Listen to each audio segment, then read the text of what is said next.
It's 1635 in the Dutch Republic, and a single flower bulb is being sold for the price of a luxury mansion in Amsterdam. Not a diamond, not gold, not a palace, but a tulip bulb. Welcome to one of the most bizarre economic disasters in human history, when an entire nation went absolutely insane over flowers. To understand how the Dutch lost their minds over tulips, you need to know these weren't ordinary flowers. Tulips were exotic imports from the Ottoman Empire, arriving in Holland in the 1590s. These vibrant, mesmerizing blooms were unlike anything Europeans had ever seen, the perfect status symbol for the world's richest nation. The Dutch Republic in the 1630s was experiencing a golden age. Amsterdam was the financial capital of Europe, the Dutch merchants were the richest in the world, and the newly independent nation was flush with cash from their global trading empire. The Dutch had money to spend, and they wanted to show off their wealth. The most valuable tulips had a distinctive broken pattern, dramatic stripes and flames of color across their petals. What the Dutch didn't know was that these beautiful patterns were caused by a virus that made it impossible to predict which bulbs would bloom with the valuable broken design. This unpredictability made tulips like a lottery. By 1634, tulip trading moved beyond gardening enthusiasts. Professional traders set up shop in taverns, creating the world's first futures markets. Grown men gathered in smoky Amsterdam taverns, shouting and frantically signing contracts for flowers they'd never seen, on plants that might not even bloom successfully. The prices became absolutely insane. A single Semper Augustus tulip bulb with perfect white petals striped with deep red flames sold for 10,000 guilders. That's 33 years of wages for a skilled craftsman, or roughly $500,000 in today's money, for one flower bulb that might not even grow. People who didn't have cash started trading their possessions for tulips. One Viceroy tulip bulb was traded for 2 loads of wheat, 4 loads of rye, 4 fat oxen, 8 fat pigs, 12 fat sheep, 2 barrels of wine, 4 barrels of beer, 2 barrels of butter, 1,000 pounds of cheese, a bed, clothes, and a silver cup. An entire farm's worth of goods for one bulb. Professional tulip traders, called florists, developed sophisticated trading systems. They created detailed catalogs with exotic names like Admiral van der Eyck, General Bol, and Viceroy. The most expensive bulbs were sold by weight, literally weighed down to the grain, with traders carrying tiny scales like they were dealing with precious gems. What made it even more surreal was that many expensive bulbs were never actually delivered. Traders were buying and selling contracts for bulbs that might not exist, promised from plants that hadn't even been planted yet.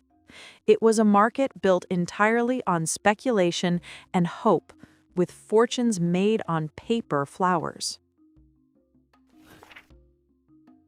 Take John van Houten, a successful weaver from Haarlem. In early 1637, he sold his house, his workshop, and even his daughter's dowry to invest in a rare Admiral van der Eyck tulip bulb. He was convinced this single flower would make him wealthy enough to buy a mansion and secure his family's future forever. Peter Wijnants, a farmer, mortgaged his entire farm to buy a single Semper Augustus bulb. He kept it in a locked chest, checking on it multiple times daily, like a parent with a newborn. When spring came and the tulip bloomed perfectly, he threw a celebration feast, inviting the whole village to see his fortune flowering. The social pressure was intense. In Dutch society, displaying rare tulips became the ultimate status symbol. Not participating in tulip trading marked you as poor or unfashionable. Dinner parties revolved around tulip prices, marriage negotiations included tulip dowries, and the flower became woven into the fabric of social life. Servants spent their life savings, widows mortgaged their homes, and young men borrowed against future inheritances. Everyone believed prices would keep rising forever. After all, tulips were beautiful, rare, and in high demand. In a nation of shrewd traders, what could possibly go wrong? February 3, 1637, started like any other day in the tulip markets. But in Haarlem, a routine tulip auction failed to attract buyers.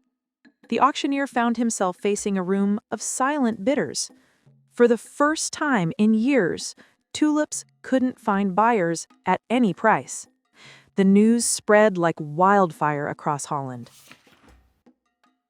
Within days, panic set in. If tulips couldn't find buyers in Haarlem, what did that mean everywhere else? The contagion spread across Holland faster than the plague. Tulip prices didn't just fall, they collapsed completely. Bulbs that sold for thousands of guilders couldn't find buyers at any price. The crash was swift and merciless. Within a month, tulip prices fell by over 90%. The Semper Augustus bulbs that had sold for 10,000 guilders were now worth maybe 500 guilders, if you could find a buyer. Most bulbs became literally worthless, good only for planting in gardens like ordinary flowers. John van Houten, the weaver who sold everything for tulips, found himself homeless and penniless. His precious Admiral van der Eyck, which he expected to sell for mansion money, couldn't be sold for enough to buy a week's worth of food. He had traded his family's security for a flower that nobody wanted. Peter Winans lost his farm when banks called in his loans. His perfect Semper Augustus tulip, blooming beautifully in his garden, had become a cruel mockery. The most expensive flower in the world that nobody wanted to buy. His celebration feast became a funeral for his dreams. Courts were clogged with thousands of lawsuits as people tried to escape their tulip contracts.